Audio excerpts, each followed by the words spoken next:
Hey folks, welcome to our run of The Veil by Fraser Simmons.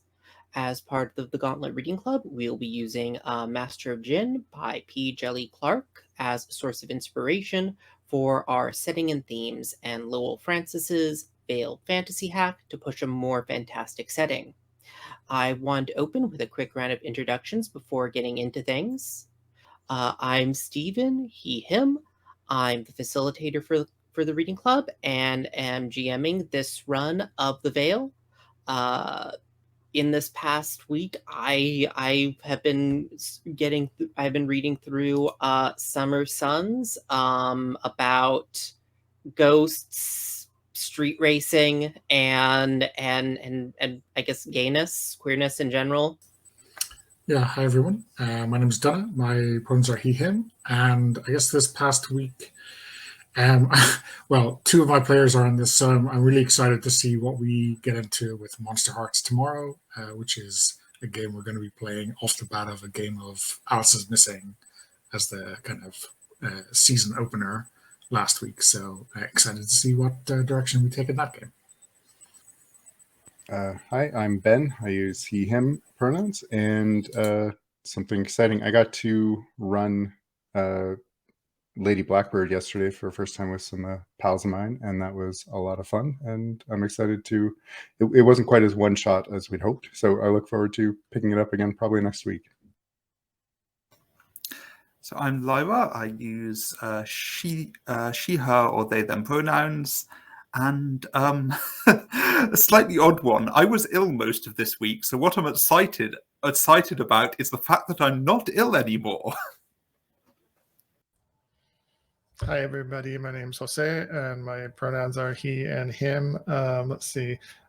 What I've been most excited about, in addition to the games that I'm in that are starting up this past week, which are many of them, since I have January off from work, I'm playing a lot, is I've been binge watching Money Heist or Casa de Papel on Netflix, and I'm so loving it.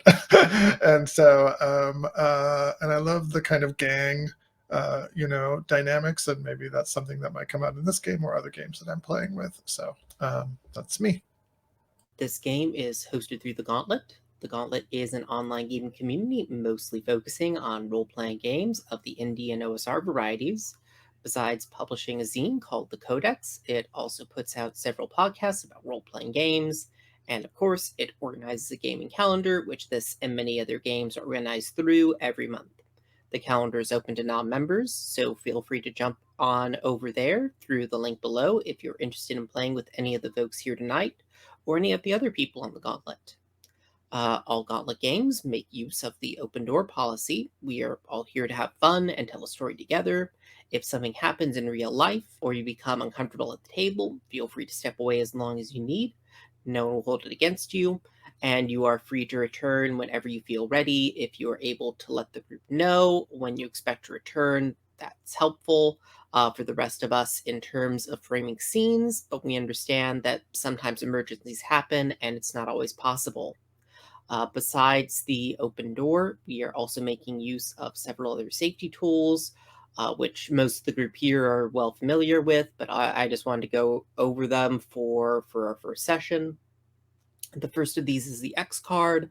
At any point, if something in the fiction is making you feel uncomfortable, whether it's a particularly violent description or that an NPC has the same name as a friend, feel free to make an X sign with your arms, type X into the chat, or simply say X card. If someone signals the X card and I haven't noticed, whether because I'm speaking or looking away from my screen, feel free to interrupt me to call my attention to it. Either way, we'll stop the fiction and probably ask to clarify what you are X carding, but there's no need to justify or explain your reasoning beyond that.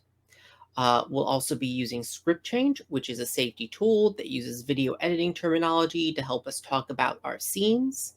The first of these is pause, which asks us to stop the fiction and check in with everyone that they're happy with where the scene is going. After that is fast forward, which asks us to wrap the scene we are currently in, maybe work out in broad strokes what happens, and move on to the next scene. Next is rewind, which asks us to return to something that has already happened in the fiction to change or remove it. And finally, there's frame by frame, which asks us to regularly check in during a scene to make certain that everyone is comfortable.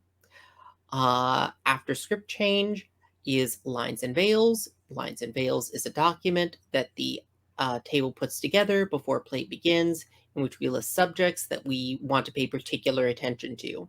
Subjects that are listed under lines are things we do not want showing up in play at all, either described or implicitly.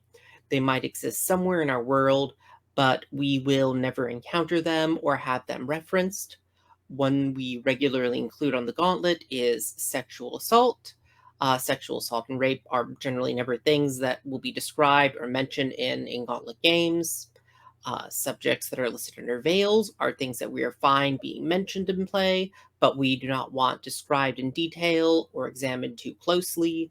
Often sexual content is part of that list. On the Gauntlet, we often play characters who are either in consenting romantic and sexual relationships with each other, but a lot like in TV shows or movies, whenever things progress past a certain point, we fade to black.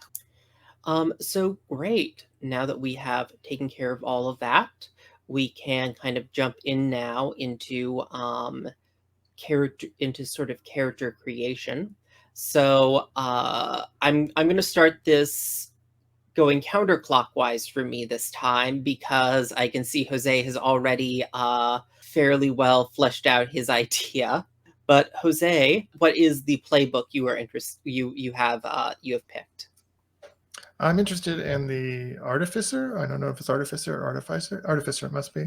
And so that's someone who's integrating magic into their own bodies, and I'm very motivated to do that.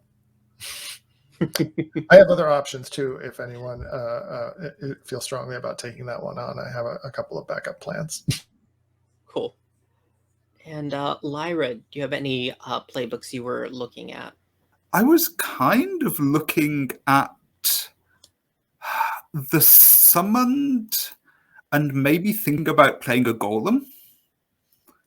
And I know that's not featured in the books, but it's kind of, it's similar sort of kind of mythological creatures brought into reality, and just seem to fit nicely with that playbook. Or maybe, where is it? The Heretic, and playing an adherent to the old religions of Egypt. Cool. And Ben, did you have any you were looking at? I was thinking, like Lyra, depending on what the associations we have here, I was thinking the wizard or the assassin. Thought the assassin could be fun if we're all kind of freelancers, someone who knows how to get around and move through places undetected. But ministry-wise, wizard would be pretty fun to explore too. I think I'm leaning toward assassin. For me, I think here's where we have our doubling up. I had picked three. One was the heretic, and maybe thinking of something like a magic that is kind of not based on the kind of Djinn or all of the magic that has kind of erupted into the world since the portal opened. Or then the other idea I had was to kind of take a look at maybe how mundane society is kind of reacting to this, either through the guild agent or the assassin as well. But I'll let you have the assassin, Ben, given that you are definitely pursuing that one. So yeah, Lyra, if you're, I'm happy to go with the heretic if you're going to switch to the cultist, but I can leave that choice up to you and go with the guild agent instead. I think go with heretic if that's your first choice, because I can have a look at cultist. If that doesn't appeal, I can always go with the summon. So that works fine. Okay.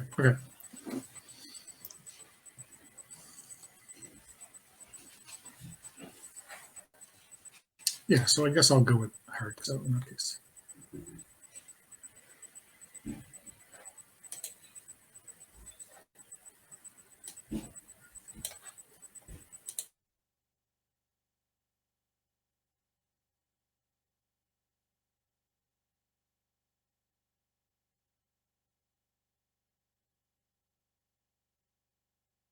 Cool. So, oh yes, I see. I've been reading the Golem and the Djinn as well. But yeah. Let me see here. So cool. So Donna, you're going with the heretic then, or Yeah, I'm gonna go with the heretic. And I okay, guess it'll be cool. interesting to see how that lines up with our other magically oriented playbooks. Cool.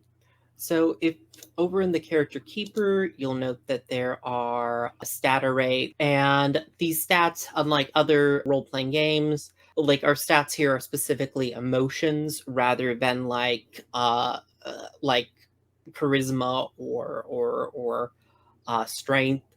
Um, Basically, the way the game works is that you can basically use any emotion you want uh, for any role. Um, most moves that use a stat will just either use like their unique special stat, like the Artificer's Arcane, or they will just tell you to roll. And if they just tell you to roll, uh, usually you'll be adding one of those emotions by default. And generally, it's a role play decision which stat you use. There are certainly ways you might want to like game that, but you'll note that each of the stats has some check marks next to it. Once you use a particular stat 5 times, you will spike out. The stat that is spiked goes to +1, and all the other stats go to -2. And you stop being spiked out either when you use your +1 stat 5 times, or you use one of your -2 stats once on a roll. So that's how you clear all of the marks to a stat. I believe you also clear the 2 sides of the keeper there, like happy and uh, like joy and sad are directly opposed. Whenever you mark one, you get to unmark a mark from the other. Cool. So I think what we'll do here is do a quick round of character introductions, and then we'll get into deciding some connections between people.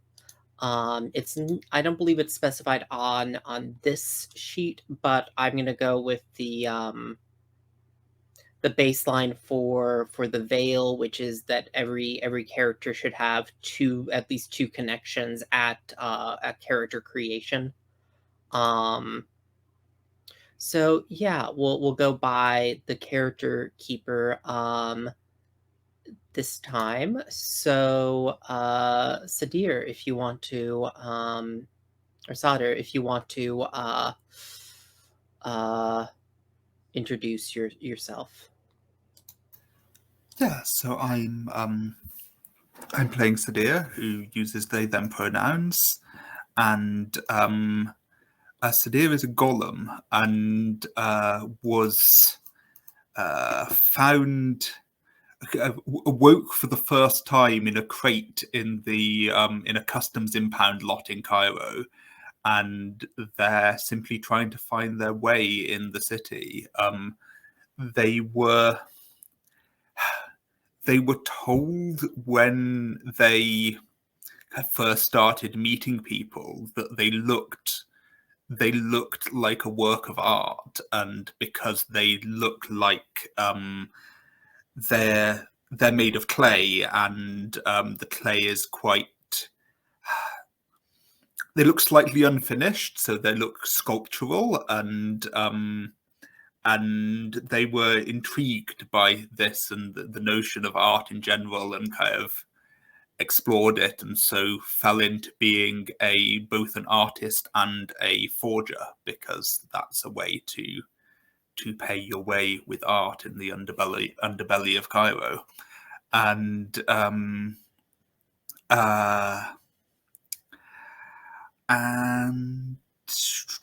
what else do you need to know?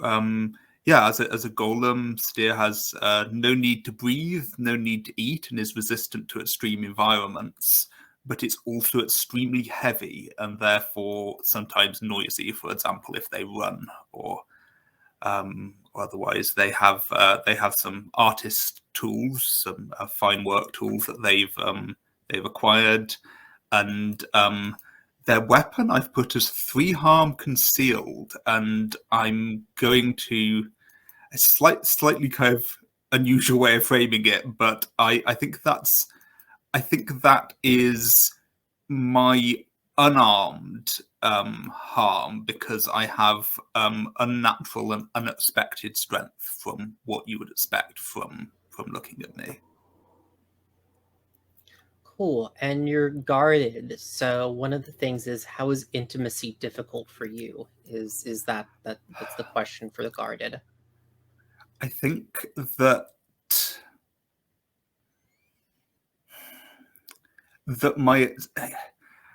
it's more that intimacy is challenging for the other person involved, because my skin is literally hard. Like it's literally it's part of why it's guarded, part of why it's resistant, is because it's hard to the touch. And I think in terms of how I look, I think if I spend some time preparing, I can pass as human from a distance, though slightly larger in all kind of dimensions than most humans, kind of like almost like 120% scale. And I think close up, most people probably assume that I'm some sort of Djinn. Cool. And I am out of curiosity, because of course the golem is kind of heavily associated with Jewish folklore. I'm curious if Sadir has. I mean, you mentioned that they basically awoke an impound, so I imagine they don't have any a lot of personal connection to that necessarily. But I'm wondering what connection does Sadir have to that? I think at this point, I'm not even sure that Sadir knows that they're a golem. I think that's something. I think the connection to that is something that I'd be keen to explore in play, is kind of like finding out more about myself. Mm-hmm. But I think I've been around long enough that I know that Judaism exists. I know that some people are Jewish, but I don't know whether I've come across. I don't know how common golems are in Cairo, so I don't know if I've come across someone who is able to tell me who I am or what I am. Mm-hmm. So I'm and this is the other thing I'm interested in asking is so how aware is Sadir of themselves as a made thing? I think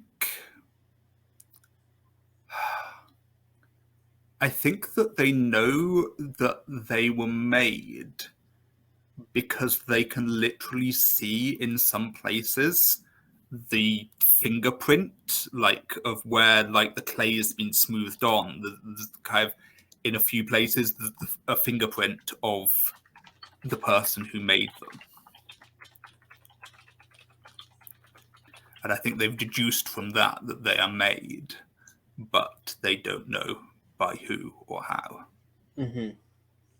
And in that case, well, I had one other question that was myself, and then I remember there's one other question on your character sheet to answer. How do you feel about How do you feel about the clockwork eunuchs? That's a good question. I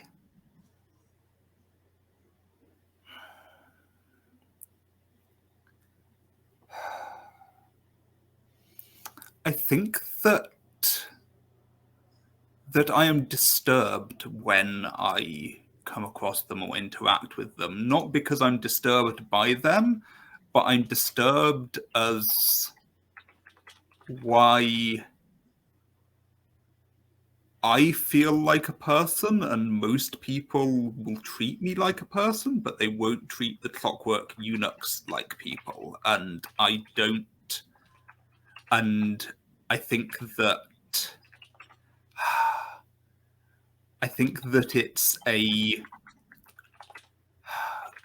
vision of kind of what some people would maybe kind of really think of me, or what I'm scared of people thinking of me. And I don't know whether I don't think I've made up my mind about whether that it's that I'm different from the clockwork eunuchs, or whether the clockwork eunuchs are being treated like this unfairly. Cool. And the last bit that was, because I remember you have one other bit that your particular playbook asks you to answer, that you owe someone for keeping you safe so far. Who is it?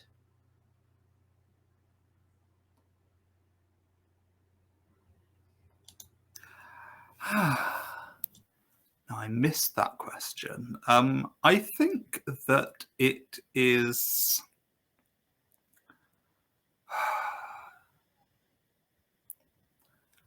I think it's the member of a.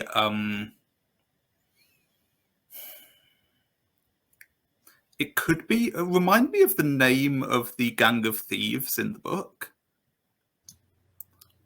The 40 Thieves? Yes, leopards of some sort. The leopards, yeah. The leopards. 40 leopards, yes. 40 leopards. Yes, it could a member of a. It's someone in a thieves gang. It could be the 40 leopards if that works for people, but it's they. I think they found me kind of.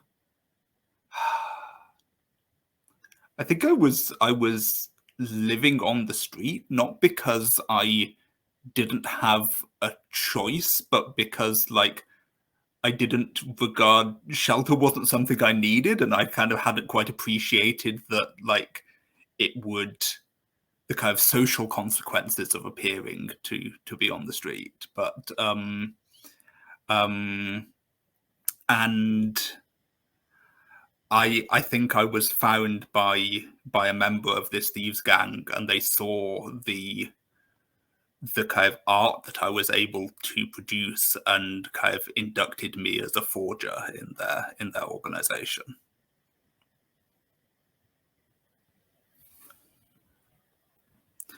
And I don't have a name. I can come up with a name. Yeah, that's no rush on the name. We can come up with that when we need it. But I noticed Jose posted a question. I'm wondering if anyone else has any questions for Sadir. So I'll answer Jose's question, which is how long have I been out of the crate? I think it's less than a year, kind of somewhere between 6 months and a year. It's like enough that I kind of know my way around Cairo, but not so much that I've really got very far in finding out kind of who I am, why I'm in the crate. I mean, I think my my paperwork, the paperwork that went with the shipment was lost, and that's why I was impounded and no one came to claim me.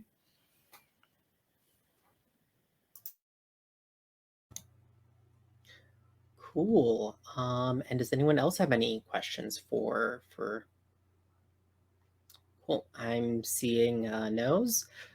In that case, let us continue on to oh, okay. They have a name that probably does not give away that they are assassin people as well now. To Aasim or Slayer. You are muted, Ben.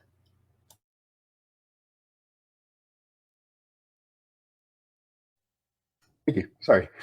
Aasim is a assassin. He was adopted, kidnapped, possibly, as a young child by an angel who would teach him in the ways of killing, and has used him quite effectively to whatever end they see fit. It's also why he has dubbed himself Slayer, as the angels call themselves by their task or role. He is very knowledgeable in the city, the alleys, and the ways to get around, and is capable of passing without a trace in most places. He has a hidden angel crafted blade that might be in his sleeve, might be in his boot, might be in his umbrella. It's very versatile, and usually wears armor under his outfit just in case. And he seems to be mostly untroubled by his work. Cool. And as the assassin, you have a sort of organization you're connected to. Is this you are actually like work for the Angelic Conclave, or He works for his mentor, as okay. far as he knows. It might be the larger enclave behind that. Cool. And let me just take a quick look through here. Let me bring up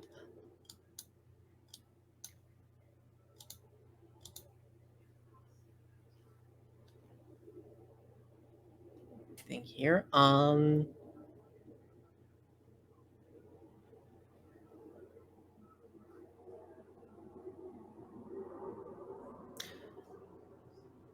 Yeah, I'm wondering then, this is some of these questions, of course, are already sort of answered for us in that this Cairo is not is not a city where, well, at least I will ask, what kind of informal economy around assassination exists here, because we definitely know that this is not a world where like there are legal assassins, but like what kind of like how does one go about hiring an assassin in this world? Imagine it's much the same way you get in touch with the 40 leopards, for example. You have to know someone who can connect you with the right people. And he will accept jobs when he's not on assignment from his mentor. Mm-hmm. I'm wondering, what do people who are not in on like what you actually do, what do they think you do?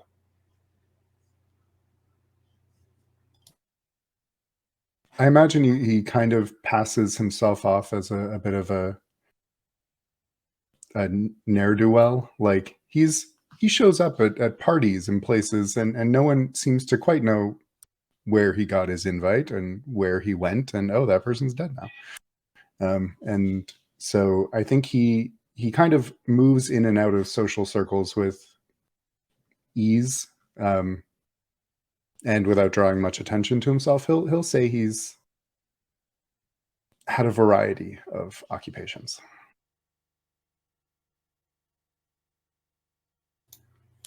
Cool. And well, we'll probably get into some of this in other people's questions. But I'm wondering, does anyone else have any questions they want to kind of address to Aasim or Slayer here? I have a question. Is he kind of a leave no trace shadow kind of assassin thing, or is he kind of more calling card, make a statement, make a drama kind of assassin? I imagine usually when it's when he gets a job from his mentor, it's a leave no trace kind of situation, because they wouldn't want to draw too much attention. But when the task calls for a bit of a mess, he's not opposed to it. He doesn't. I feel like he actually probably has a fair bit in common with Sadir in that he doesn't have much of himself in his work and his actions. And I think part of what I'd like to explore with him is learning about who Aasim could be. Now that I'm thinking about it, now that you're saying it out loud, I'm just realizing the wonderful like pun of Sadir's name, because I feel like it also is. It sounds very similar to Cedar, which is a Jewish ritual. So I just was thinking that now. Oh yes, of course. I hadn't even thought of that. Yeah. Yeah. Yeah. I had a question for Ben or Aasim via Ben. How do you feel about your mentor? Kind of, what are your emotions towards them? Probably, I think he would feel more kind of a filial attachment if the mentor showed any kind of paternal affection, but it's a very kind of almost transactional relationship. He does the work and he gets to keep living, and also where he lives. Does your angel have, like, this is, feel free to think on this, does your angel have a name that you know them by? It isn't necessarily their real name, but it's the name you know them by at least. Yeah, I think he would go by teacher to Aasim, but I think it's probably something like subverter, or he has a name amongst the angels to reflect his role. But to Aasim, he's just teacher.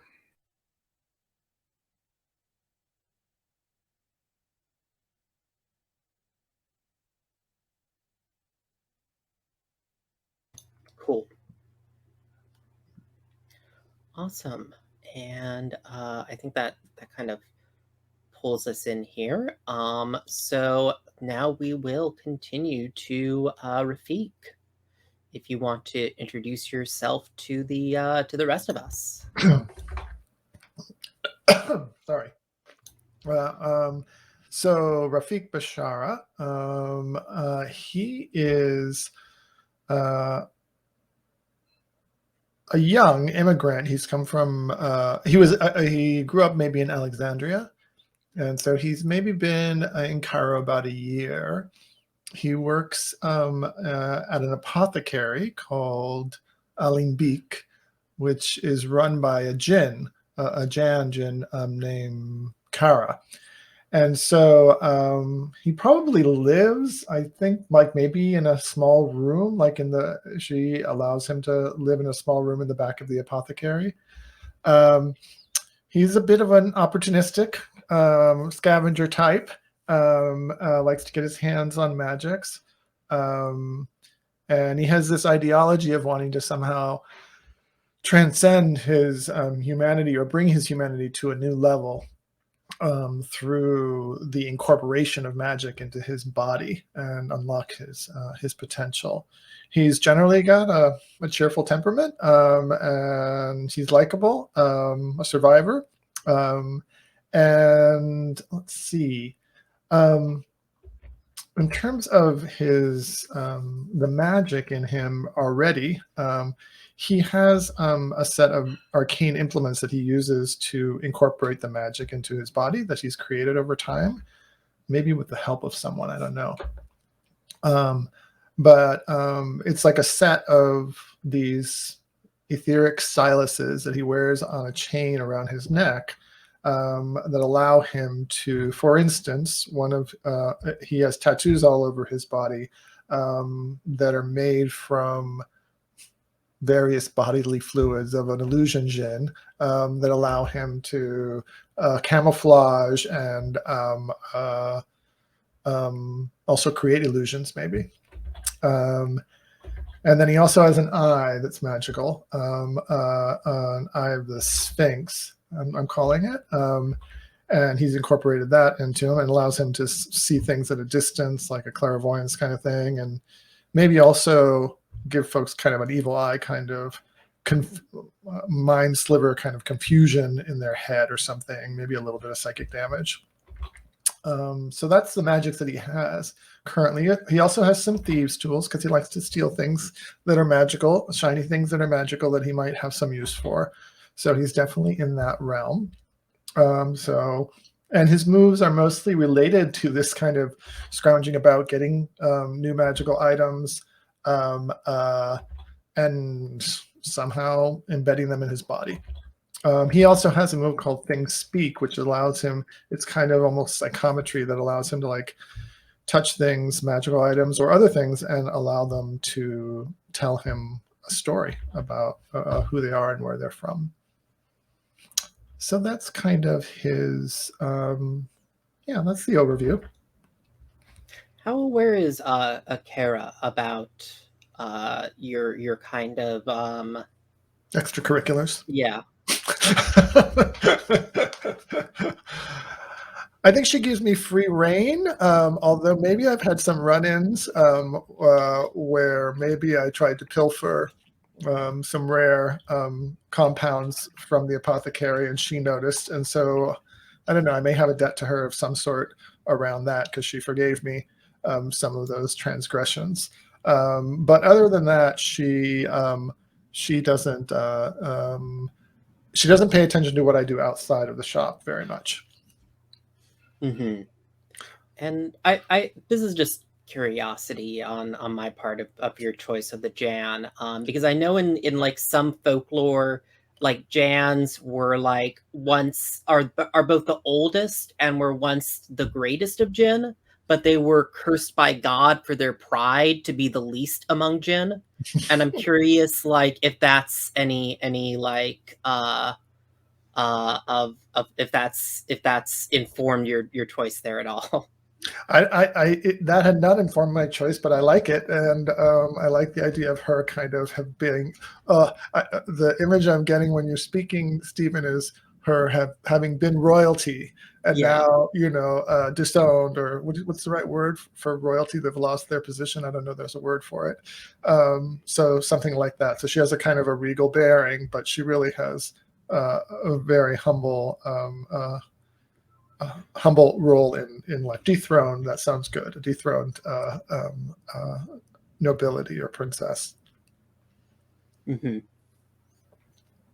Cool.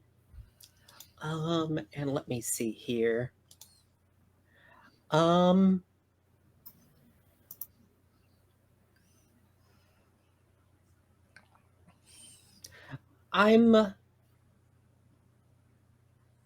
I'm curious. You mentioned you steal some of your components, and I'm wondering, is that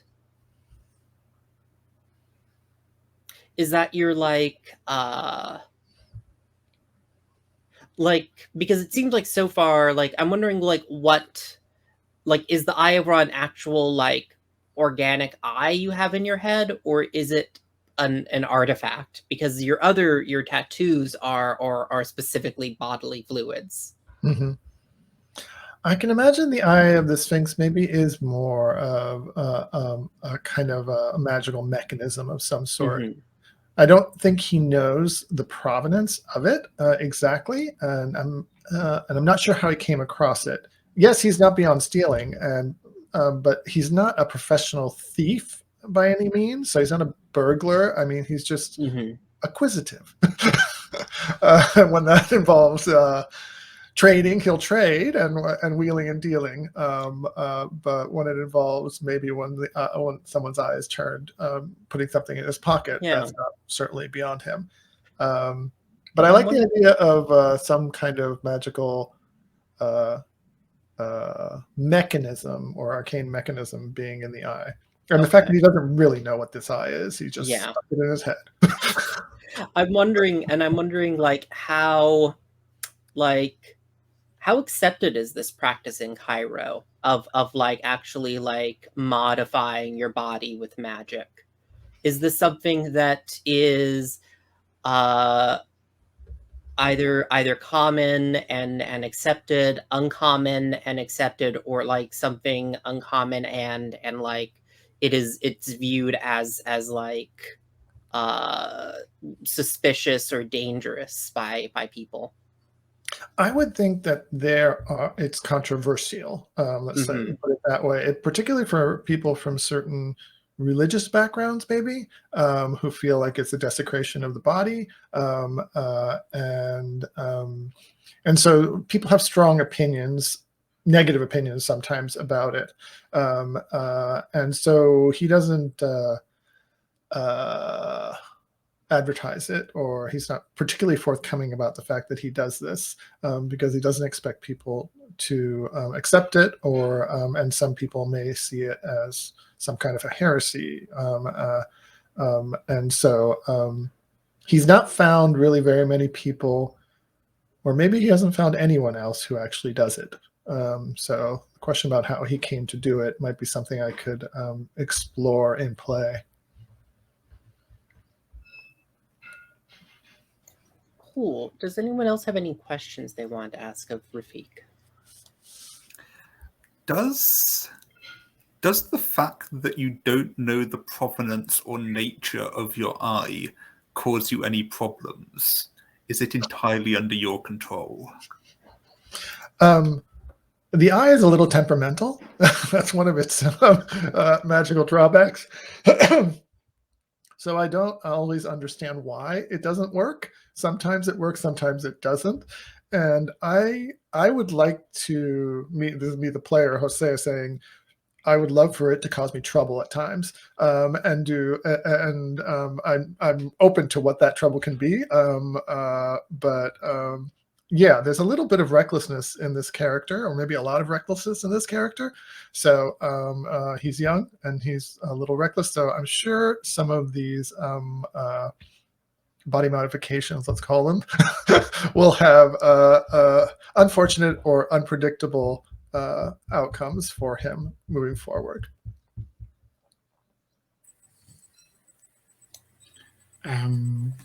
Jose, is artificing something that Rafiq got into when he arrived in Cairo, or was it like something he was already doing before he worked in the shop? I think he had, I want to say that he maybe had dreams of it. And that's partly what drew him to Cairo, because he wanted to be more in the thick of things where there's a lot more magic that he could have access to. And I think he actually started the modifications, the two that I've talked about, the tattoos and the eye. I think those happened relatively recently in Cairo. So in that sense, he's only begun, but before he came to Cairo, I think he was already, dreaming of the possibilities. And maybe that's where, I like the idea that dreams were the impetus for him to actually start doing this, these body modifications or transhumanist dreams. Cool. Oh, yeah. Is the time for me to ask another question? Yeah, no, go ahead. Okay. How does Rafiq feel about Djinn? Kind of, you describe yourself as transhumanist in terms of kind of evolving beyond humanity to the next spiritual level? Are Djinn on that next level? Are they parallel to humans? Like, how does the Djinn figure in? That's a great question. Let me see what happens. My first impulse is to say that he's fascinated by Djinn, because they and their bodies and their magics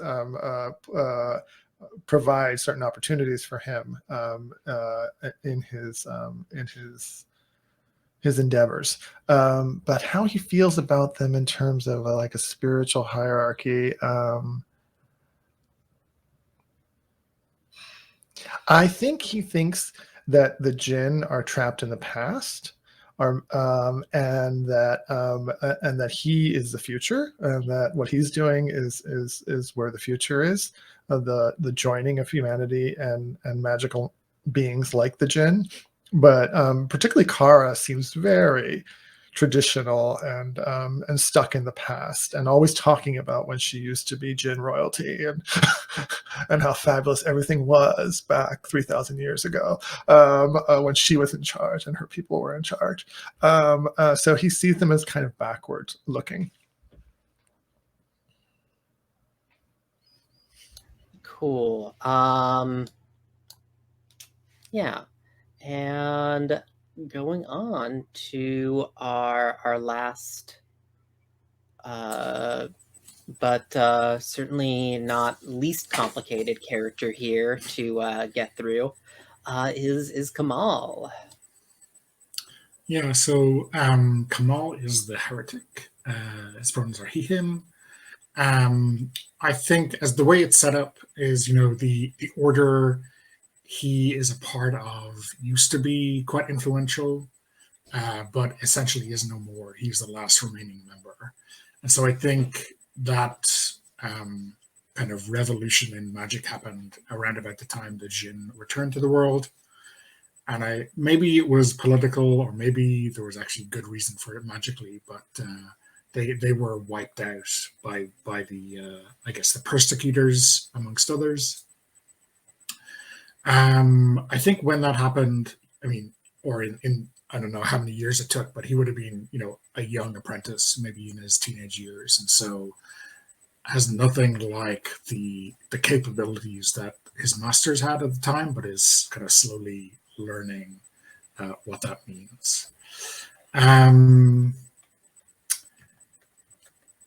There's a bunch of options that I took for the Sanctuary and the Persecutors, which are kind of interesting.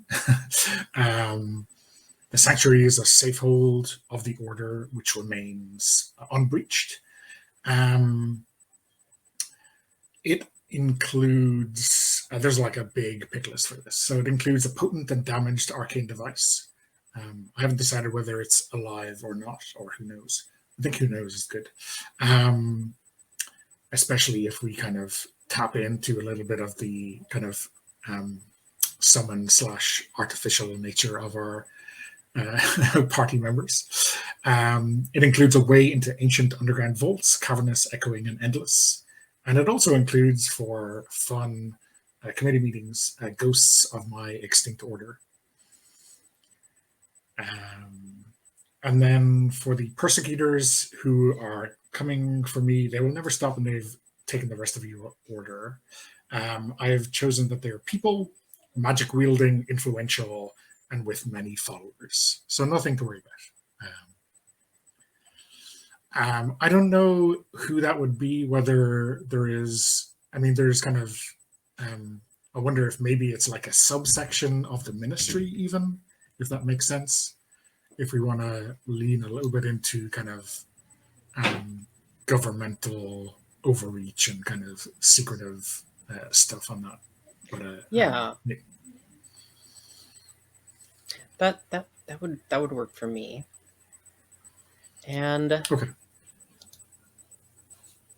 I think definitely like looking at, because I think among, we'll think through that a little bit, but let me just jump over to the heretics thing.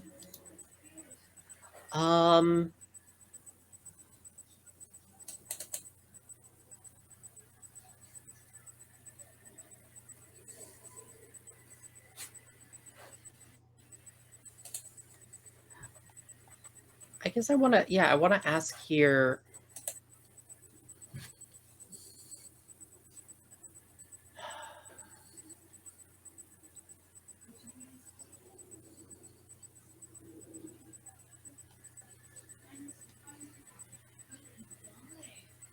What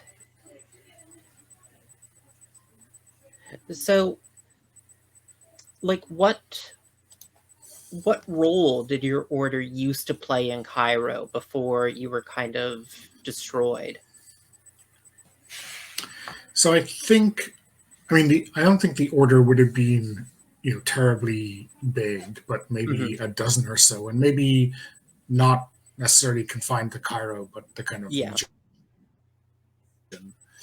And I like to think they would have been, advisors to rulers, or people you bring in for a very specific challenge besetting the country. So I mean, not like at court or at the highest tables all the time, but certainly causing great concern when they do walk into those hallways. Cool. And so that certainly gives us a little bit more of an understanding of why some very influential people might want your order out of the way, since effectively they were competition. Yeah. And I guess maybe on the other side of that, because the magic of the order, I guess the rules tell us that they work through knowing someone's true name, right? And if that is kind of not how magic works to most people's way of thinking, it's not how Djinn magic works. It's not how anything else works in this world anymore. And I think it like seems wrong to people, so it's like easy for the persecutors to have painted them as heretics and unnatural. Yeah, and I'm just out of curiosity, because your Tome of Secrets, it's called a tome, but it's not necessarily a book. Is it a literal tome, or is it something else? I think so part of the sanctuary that I picked is these underground vaults, right? And I think there's inscriptions along stonework or kind of brick laces that can be kind of read, and it's not like the actual inscriptions make sense by themselves, but I think it has to be taken into account, like the architectural layout and how the light falls, and it's almost like some great puzzle underneath the earth that is essentially impossible to understand. Cool. And this might be, I'm just bringing it up but you might just have decided I don't want to ever take that move. There is the Armor of Faith. So like there is something that like I'd suggest if you ever think you might want to take that you have something you actually carry with you as well that is part of this tome. But yeah, I think maybe as we get to understand the tome a little bit more, then it may make sense to kind of inscribe like the true name of other things, like on a piece of clothing, and that will kind of act to protect or to turn away blades and stuff. I mean, who knows? You might have a friend with a tattoo kit that... Yeah. There's that. But cool. Does anyone have any questions for Kamal?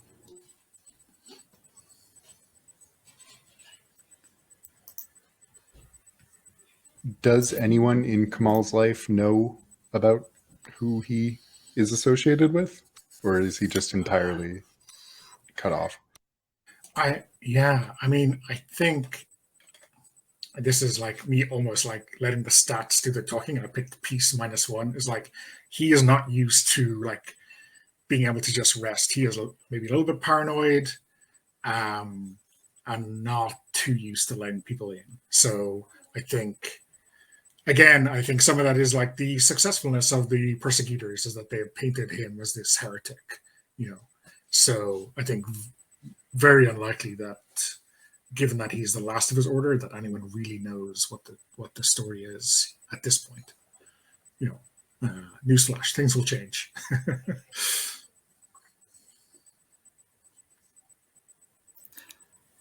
How or why were you spared? How did you escape? I imagine because he was young, he just got overlooked. Maybe he was, I think in the classic way of kind of taking out an enemy coven, you do it at a meeting. And as a lowly apprentice, he might have been, fetching something at the market when all that went down. Preparing the coffee and pastry refreshments. Yeah, exactly. I mean, even in magical brotherhoods, there is a gopher.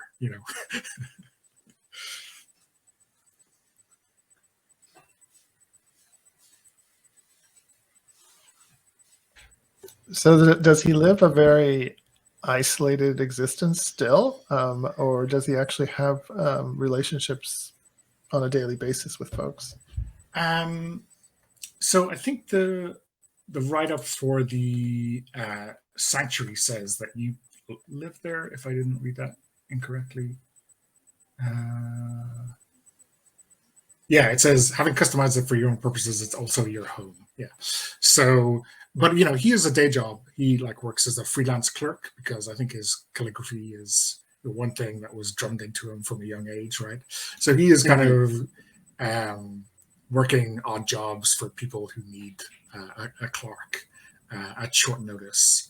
And yeah, he lived, he moves out in the city and does regular people things. So, he may have people who he thinks is as friends or, kind of on good terms acquaintances. But, I think he has no domestic life to speak of. Got it. You cannot bring someone back to your cavernous labyrinth, really.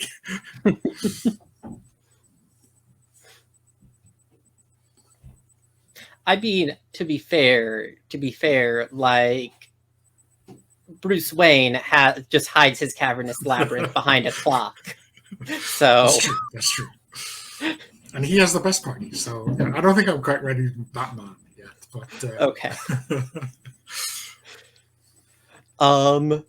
But yeah, cool. Does anyone else have any questions? Otherwise, I think what we're going to do is we're going to hand out some connections. If you check the Veiled Fantasy handout, you'll note that there is, I believe, after all the other stuff in it, after your intimacy move, there is a thing called connections.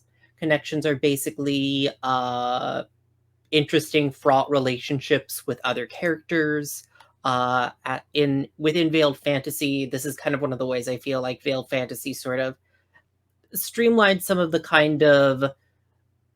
I feel like the Veil just kind of kept coming up with more and more complicated XP triggers with each new expansion, but this one kind of streamlines it back down to something that's, I think, a more helpfully player focused, character focused, in that you'll get XP when your connection with another PC makes causes problems for you at the end of the session. So basically, the way we'll go about it is, I think we'll take turns. Each person will be able to hand out one connection. There's some suggested ones, like I said, but those are just suggestions. You're free to kind of modify or come up with unique ones or pull from other playbooks. But let's come back over to Sadir and what do you have a connection that stands out to you as one you either want to suggest for another player character, or that you want to throw out to the group for someone to volunteer for? I've got one that I'd like to suggest with Kamal, and I don't know if this fits with what you'd like the other characters to know about Kamal at the start, but I think what Sadir would really want Kamal to be able to discern their true name, like to Kamal to be able to discern Sadir's true name, like, and I think I actually want you to kind of work that out for me. So this is like a name, like the name that like was inscribed upon you by like, usually it's a rabbi, but some sort of at least someone with some mystical knowledge. It could be. It's like I'm not sure how kind of like, because we're interacting kind of magic from two different cultures here. Like I'm not sure whether the true name of Kamal's sect would be the same as the kind of the words that gave me life. Like it's because as far as I might be wrong about this, but I thought that they were always the same words that were inscribed to give a golem life. Yeah, but I guess the way the true name works in play is that, you know, as you discover more about people, you get these things called runes, which kind of give you like a one-shot effect. So it may be that I don't know your full true name, but I know, you know, significant parts of Sadir's history. Yep. So how do you think, Lyra, we would have happened across each other, you know, in a dark alleyway that eventually led into the sanctuary where maybe Sadir hung out for a while?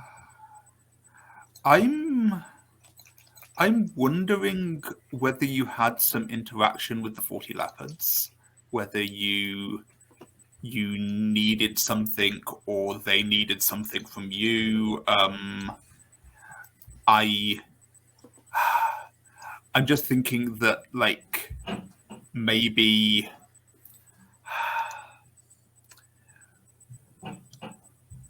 maybe that's a point of connection where we could have got to know each other, if that works for you.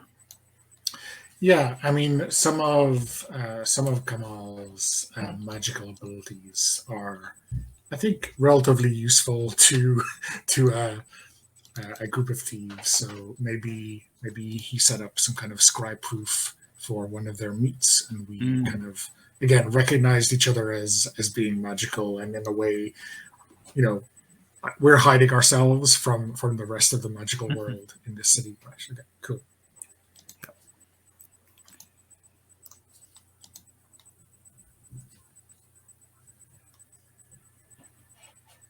Cool. So we worked that out pretty well.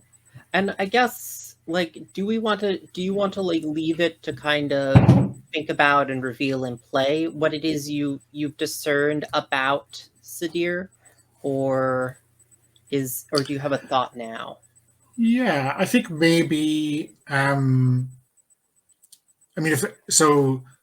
in terms of the rules, right, I have like a limited number of slots that I can hold at any one time.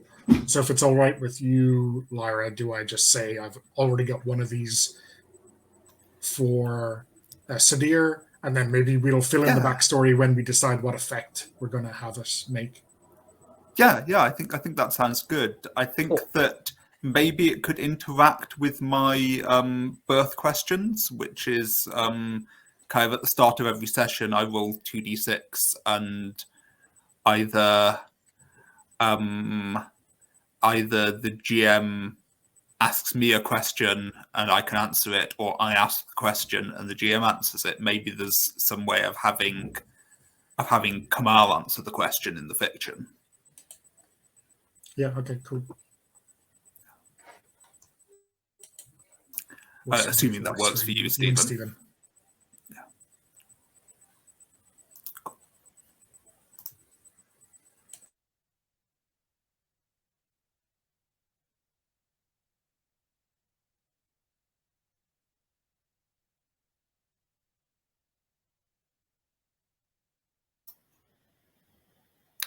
Cool, but yeah, mark that down as one of your connections then. Yeah. Okay, cool. Yeah. You, oh, was that all you were saying? You froze for a minute. Yeah, there. yeah. Okay, brilliant. Cool. So yeah, coming around then to Slayer. Do any of those connections there stand out to you as interesting? Yeah, I was thinking I killed someone's beloved or friend, and I've only just realized that. Could it be that it was Slayer's fault why Lyra was never picked up at the post office? Oh, I love that. I love that. Yeah, that's brilliant. Yeah, and I guess because something I want just to make it a little bit more concrete for how you are connected to each other, and this isn't just a kind of passing thing. How how do you know that you specifically caused this problem, like did this to Sadir? Maybe it came out in discussion with teacher why that person had to be killed, and it was tied to the receipt of a golem. Oh, and do you think teacher has given you any orders to specifically keep an eye on the golem that was brought over? Yeah, that could be interesting. That could work. Oh, that's so good. Because that implies I was made for a purpose, and that purpose was thwarted by. Oh, that's so good.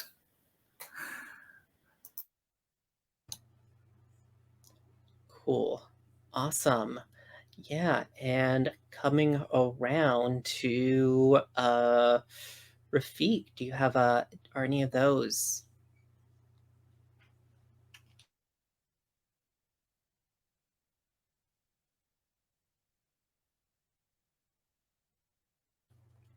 If you're saying something, you're muted. My bad. One of them says you fought off a powerful spellcaster or magical creature, mostly through surprise, to save X's hide. And I'm thinking maybe since Kamal is the one that's persecuted so much, that I might have been in the right place at the right time. Maybe we were doing some kind of transaction. I was, and there was an attack of some sort, and I somehow, ineptly but effectively, tipped Kamal off so that he could save his hide. What do you think of that, Donna? I mean, so could it have been like this idea that you did it by accident is really kind of interesting to me.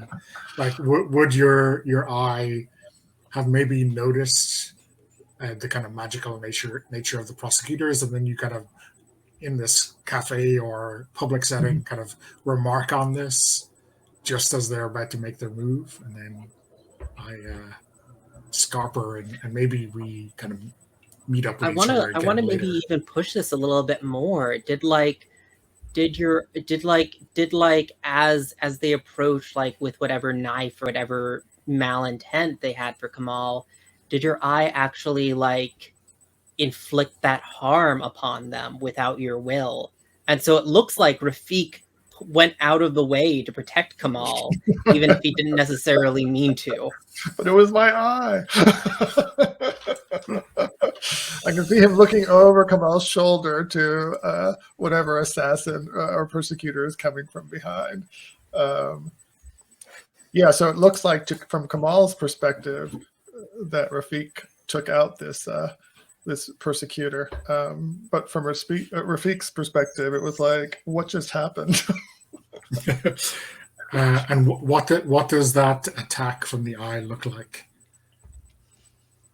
Well, I've already established that the eye has some kind of psychic attack kind of possibility. It's kind of mellow and temperamental when Rafiq uses it, but it might have some more powerful effect. It's called the Eye of Ra. Like, is it psychic effect, like that it burns like of the Sphinx? Is it psychic thing that it burns like hieroglyphs into people?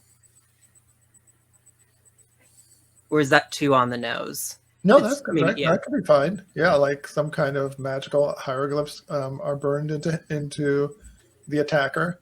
Yeah. I think it didn't take him out completely, but Yeah, no. it revealed him so that Kamal could deal. So maybe they were stealthed somehow or scribe proofed in some way that the eye pierced and set them glowing somehow. Yeah. So I guess I kind of have a couple questions to clarify this. Do Kamal and Rafiq do business often? Like, is this like, does Kamal engage in like the trade of magical items at all? I think maybe the magical and arcane artifact that's in the sanctuary, which is kind of not fully operational. Maybe I'm working to complete it. And so I'm always on the lookout for like little bits that might have gotten, lost or dismissed as inconsequential baubles. Yeah, so maybe I'm going to Rafiq for as my bric-a-brac tradesman. I mean, but he's clearly much more skilled than you had thought. I mean, yeah. I mean, I'm not standing, directly in front of that eye whenever I meet up with him. Yeah. Don't look at the eye. And I'm curious, after the attack, how much does Rafiq know about who's pursuing you, Kamal?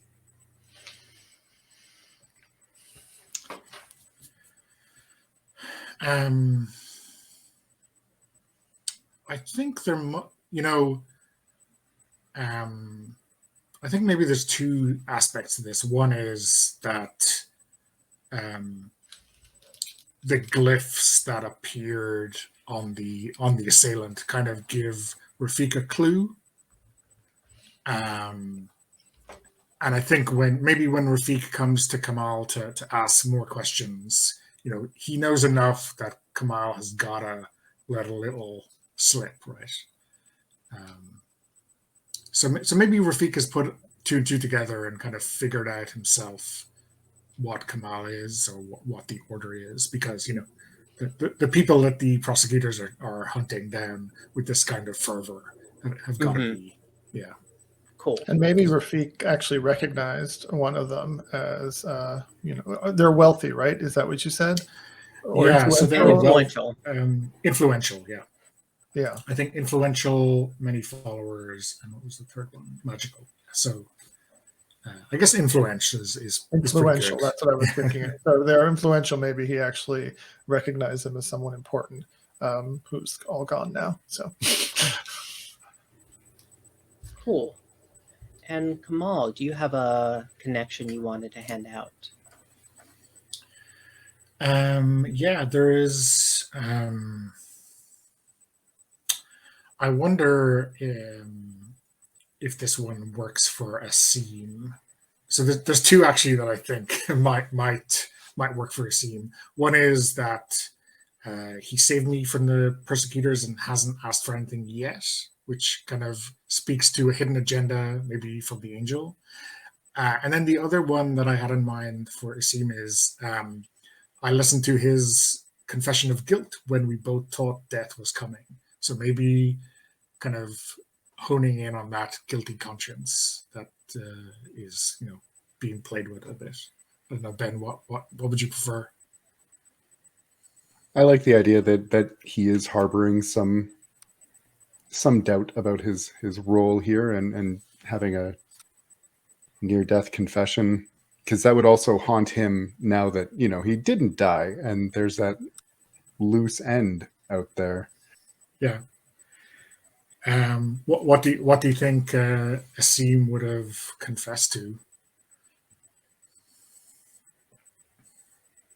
That he doesn't think this is what he was meant for, but it's what he's done anyway.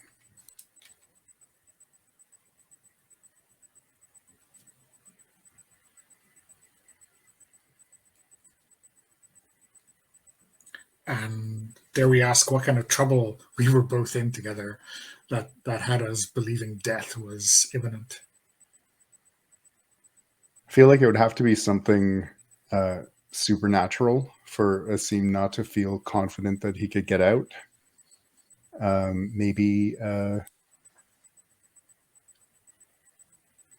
Maybe your persecutors had hired a Djinn, and Aasim was in the wrong place at the wrong time, and the two of them got trapped.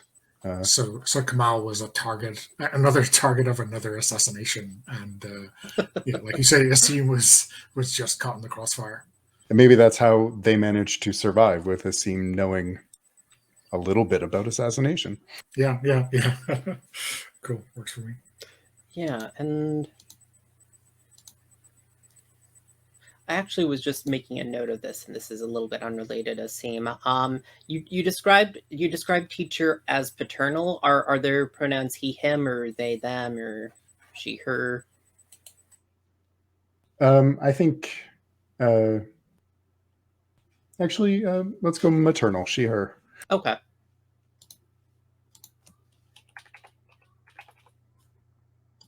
Cool. Sorry, I realized I had never actually gotten teacher's pronouns down. Cool. So yeah, let's come back around to Sadir. Do you have a second connection that you are eyeing? Yes, and I think I'm going to throw this out to Rafiq, because I think you're the only character that I'm not connected with in some way so far. I've got one here. I confided my feelings about the city and its peoples to Rafiq, and I think maybe we bonded over the fact that we were both new to Cairo, and it's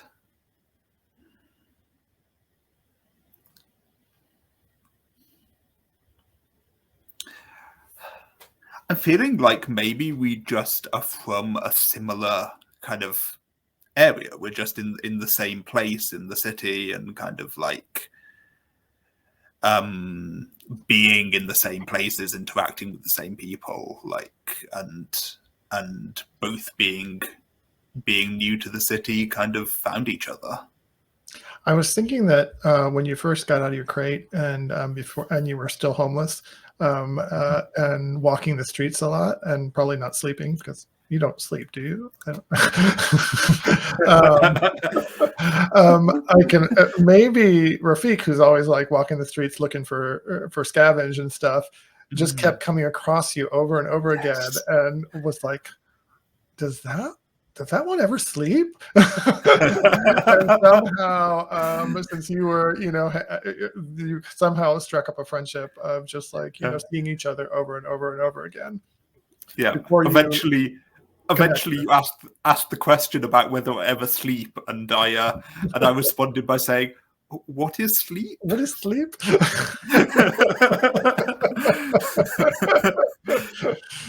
Yeah, so this was before you got in with the 40 leopards, and when we would have both come to Cairo at a similar time. So he was looking to make friends. Okay, yeah, I like that. I'm wondering if Rafiq knows, like, because Sadir is a magical artifact. I'm curious what Rafiq thinks about that. So, well, I mean, Sadir is clearly sentient, and I wonder if I mean, your eye may be sentient, and you still have it in your head. I don't think I knew it was sentient. If it is sentient, I did not know when I stuck it in my eye, in the socket. So there might be a sense like, oh, this is a sentient magic creature, so this is not something that I just want to acquire.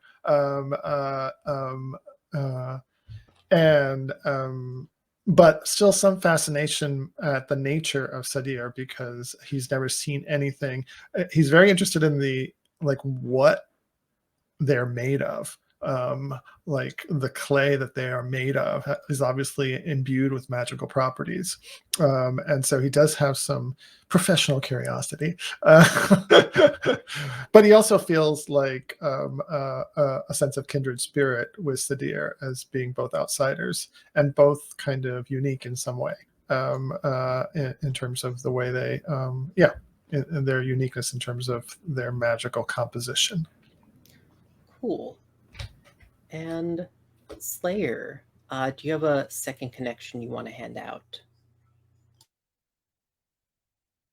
So I have, I showed someone how to keep themselves hidden when they otherwise would have stood out. And could that, perhaps he encountered Rafiq, and Rafiq was maybe showing a bit of modification that wasn't suitable for the environment, and Aasim just kind of took him aside and said, look, if you hold yourself like this, and that will just pass entirely undetected. Would that work? Yeah, say one more time, Ben. What the sentence? Something. Aasim helped Rafiq, maybe even in passing, to help conceal a bit more of, or an aspect of his modified body. Yeah. Okay, great. And then, so I'm just thinking that, maybe learning to use the tattoos in a way that camouflaged him more regularly, like in a quotidian way. Yeah, and Stephen, I don't know if it was Djinn blood that I was used. There were definitely I know it was. I was just throwing fluid. it as a for example, because you use some kind of bodily fluid that. I think the hardest one was definitely the vitreous humor, which that may be the one he pilfered from. I don't know if that's the hardest. I feel like there are other bodily fluids that would be hard. The easiest was definitely the semen. You can get a mouthful of that anywhere. Yeah. But yes, I didn't bleed dry any Djinn to make the. I didn't. I wasn't. Yeah, I wasn't suggesting you didn't blood one dry. Maybe they just like you paid for some. Yeah. Okay. But yeah, Aasim sounds good in terms of giving him some Big Brother advice on how to become less noticeable. I'm curious when this happened. Was this in some sort of social occasion, or were you doing some sort of work together?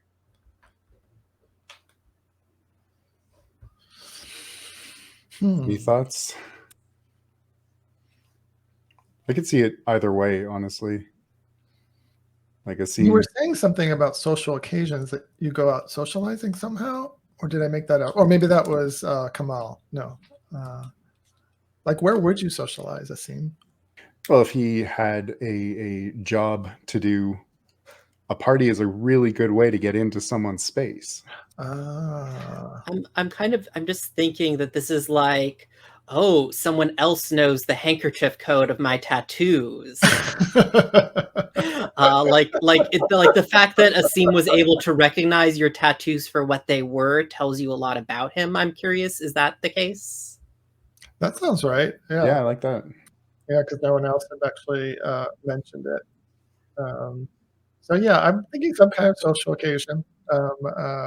Maybe I'm thinking in the street though, some kind of like street festival or something like that we were at, and that's where you or maybe you saw me pilfering something, pickpocketing, I like that, or something, and that's when you came up and said, "Hey, dude, they're gonna see you."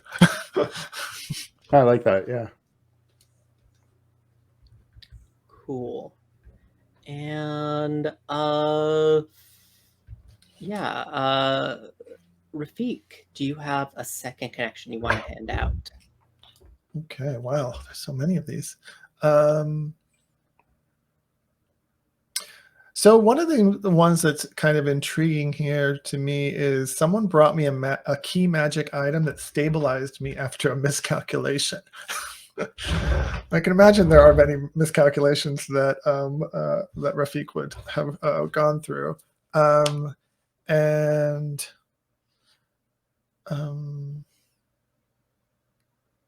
well, we already have. So wait, I think I've got something with each of the three characters, other three characters at the moment.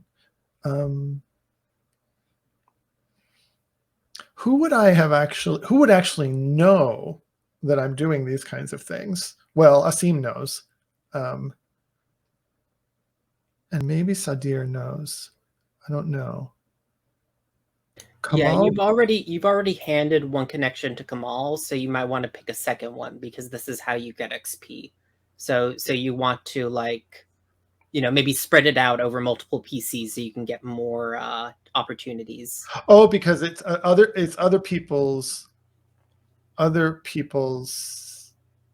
Yeah, connections are like one way. One way. I see. Okay, so the only one I have is Kamal. Okay, so why don't I do Aasim then? So that'll be kind of a reciprocal connection. Okay, and it was.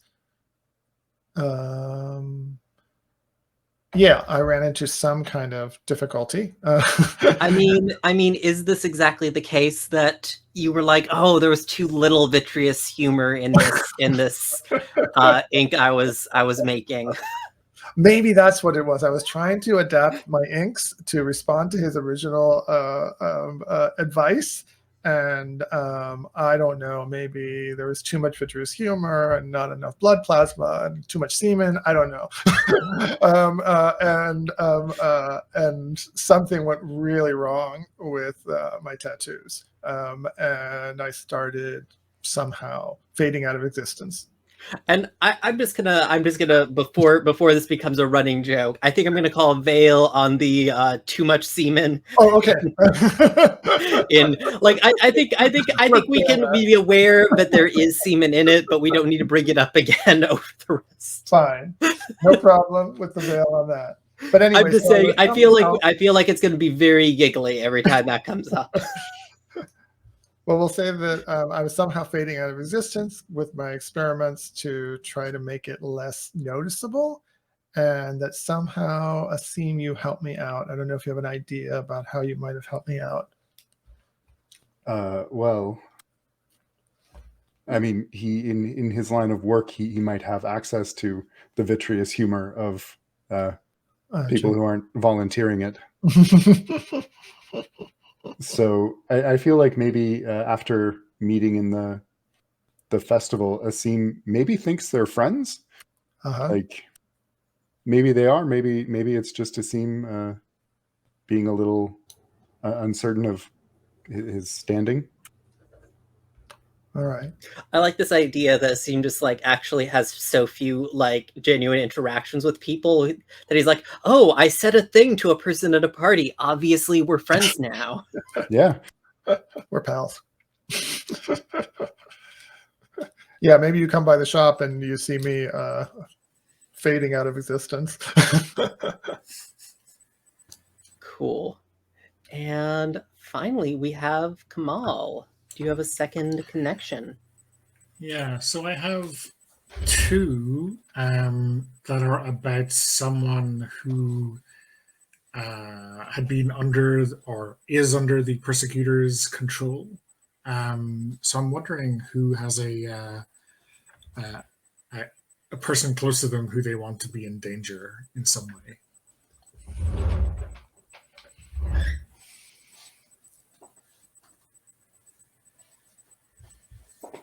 Can you say the initial kind of the phrase again?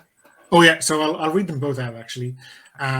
So the first one is that you helped me wrest someone out of the persecutor's grip and out of the city. So that could be someone important to either one of us, I guess. And then the second one is I brought you information about someone they care about who remains within the thrall of the persecutors.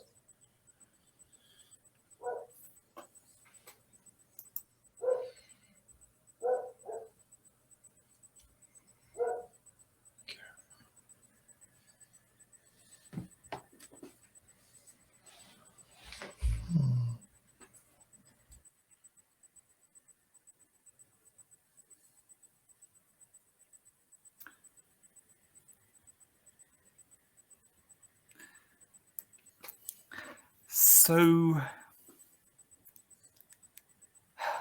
I feel like that could potentially work for Sadir, but would have to kind of, the one that immediately jumps to mind is Nadia, the person in the 40 leopards. But I think I might want to introduce another member of the 40 leopards, maybe, who had to be who was maybe even the one who originally found me. Maybe Nadia is kind of took over this person's role, and because they had to be smuggled out of the city. Yeah.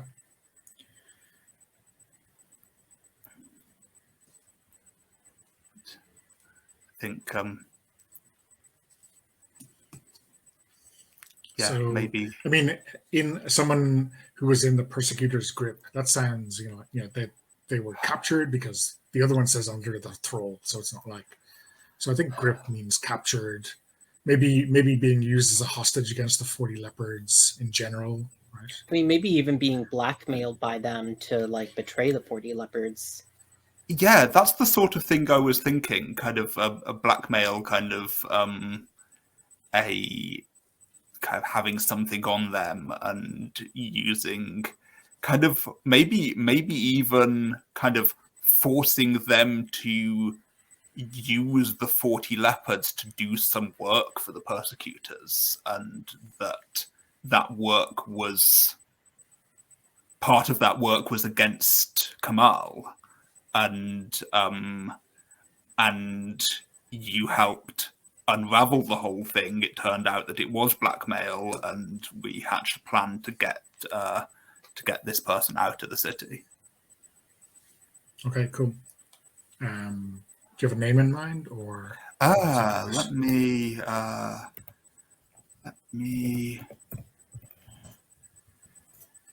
look up a name generator.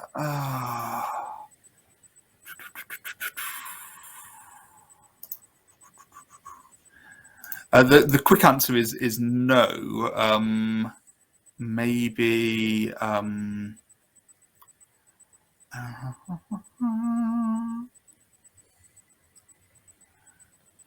Oh, there we go. I like the sound of that one. Bahir. Oh no, that's too similar to my name. That is way too similar to that.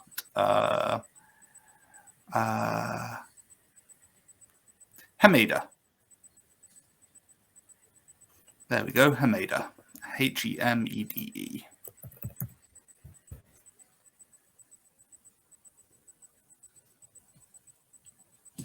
Okay, cool. And is a city, right? So I don't know, maybe Alexandria, if that'll help cause trouble for us with regard to Rafiq in future. Yeah, sounds good.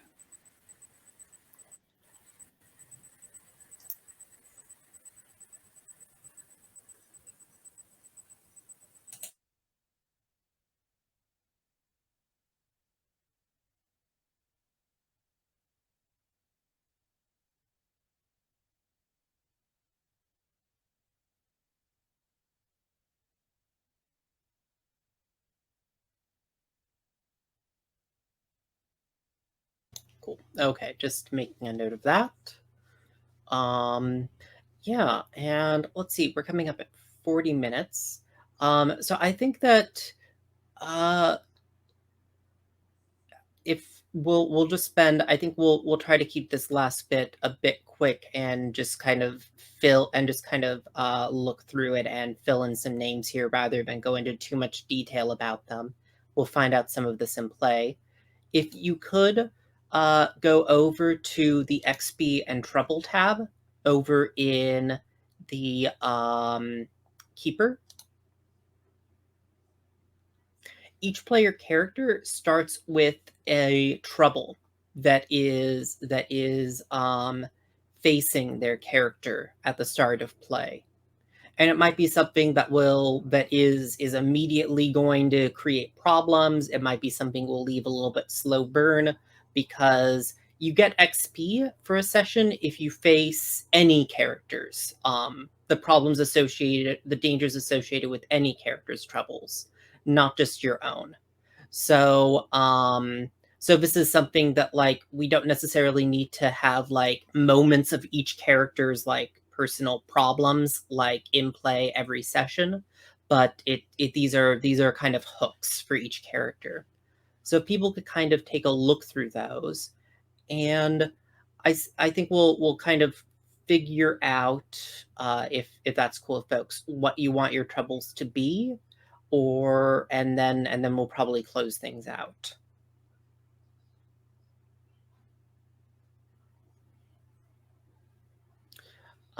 So I'll give folks a moment. If once any of you like has like landed on one that seems really interesting to you, feel free to chime in, because there are a lot there, I know. I think I like a magic item passed through your hands that maybe give Aasim the impetus to maybe find a conscience. Oh, and now others involved in the chain have begun to die off in horrible ways. I mean, maybe find a conscience, but also maybe not die yourself. That too. He would prefer that. What was the item, and what was this item, and was this something that you did off the books, or for your patron teacher? I think this was a not for teacher job. It has way too many strings for it to be a teacher job. Yeah, I think he just took something for a little bit of extra cash, and it was, I think it was a book, possibly of Djinn magics in the wrong hands. Cool. And it says they died in horrible ways. Do you have like in mind like what these deaths have been like? Like trash compactor. Okay, I'll just make a note of that.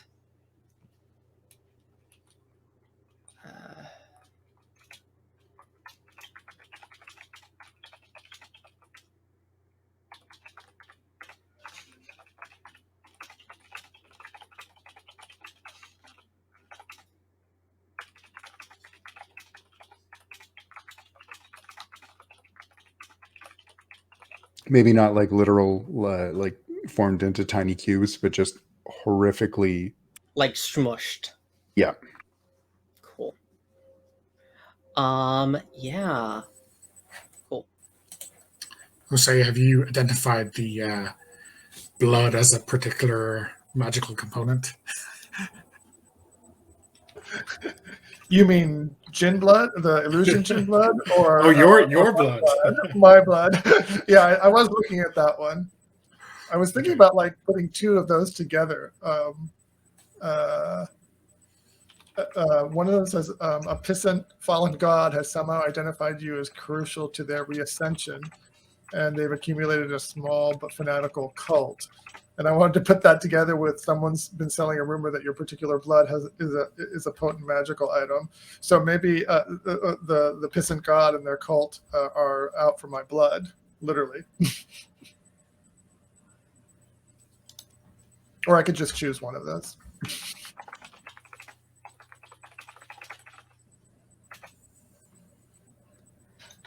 I mean, yeah, I'm just wondering if it's like, just some like really like annoying Apophis cult. Like even the other like old way worshippers just hate them because they're all just like annoying like edgelords.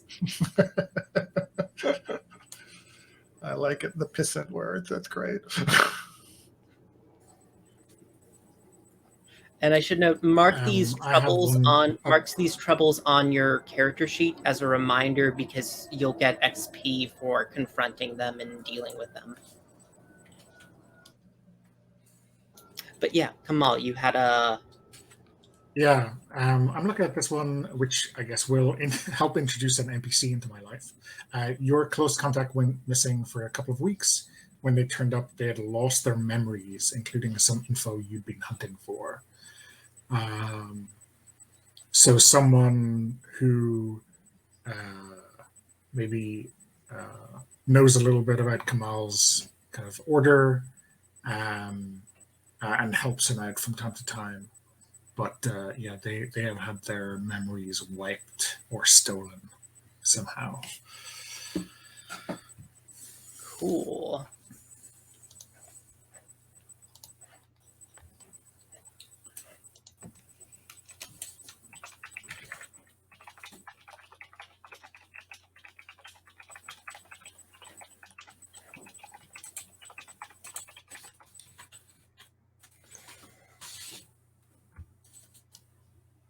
And this could be a new NPC, or it could be... I'm wondering if this is related to what happened with Hameda.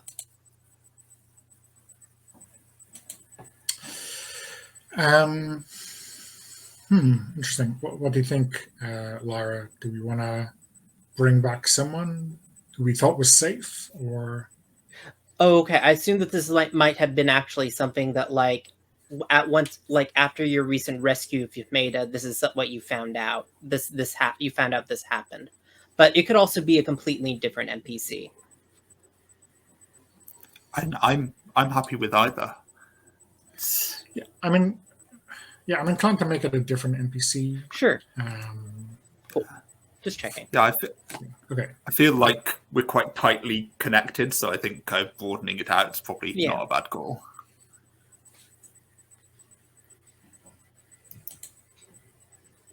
So if you feel free to think on a few moments of like what kind of NPC you want to who you want your NPC to be, and I'll just jump over to Sadir to find out. Do you have one that you're looking at? Yes. It's you accidentally maimed someone connected when a street mob scene went overboard. Rumor has it that their partners have started hunting you down.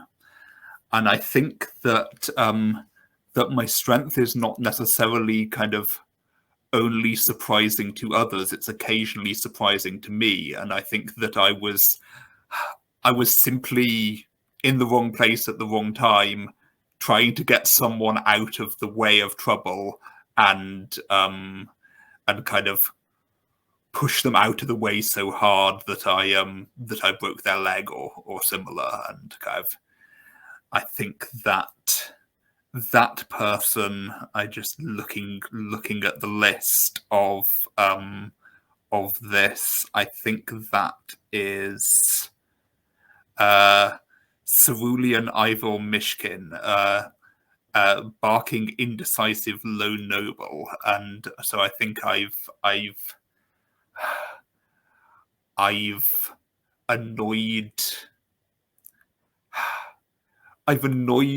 kind of made an enemy of the kind of petty aristocracy in the city.